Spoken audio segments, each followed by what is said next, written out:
السلام علیکم ورحمۃ اللہ وبرکاتہ۔ Hope so you are all fine. Class 3 last جو ہم نے کام کیا تھا سورہ ناس کے بارے میں کیا تھا، سورہ ناس کا ترجمہ لکھا تھا۔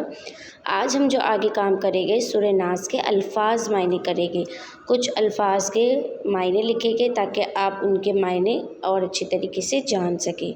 تو سب سے پہلے ہے ہمارا الفاظ کل، آپ کے سامنے اسکرین پہ شو ہو رہا ہوگا۔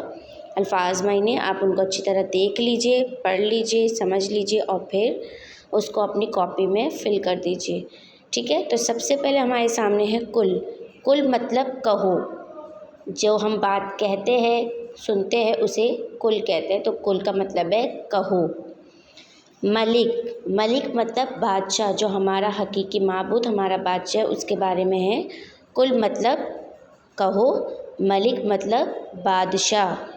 آپ نے ترجمے میں لکھا ہوگا کہو میں پناہ مانگتی ہوں، تو وہ والا کہو اور کس سے پناہ مانگتی ہوں؟ بادشاہ سے، مطلب اپنے معبود سے۔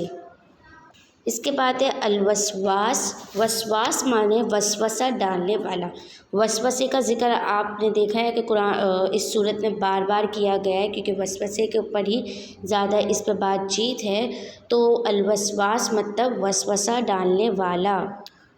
صدور، صدور مطلب صدر کی جمع یعنی سینہ، کیونکہ وہ جو وسوسہ آتا ہے وہ بار بار ہمارے دل، دماغ اور سینے میں دل میں آتا ہے، تو اس سے مراد ہے صدر کی جمع یعنی سینہ۔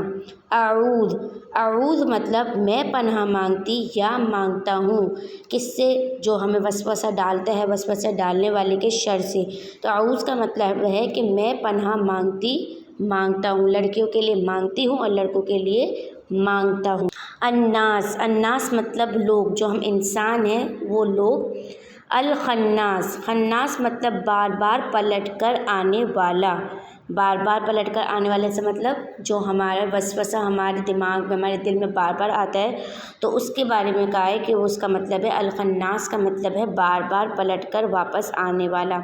الجنہ، جنہ مطلب جنات، مطلب آپ نے ترجمے میں دیکھا ہوگا، اس میں بتایا تھا کہ جو وسوسہ جنات ڈالتے ہیں یا انسان ڈالتے ہیں تو ان سے ہماری پناہ کیجیے، وہ والا جنات کے بارے میں یہاں ذکر کیا گیا ہے۔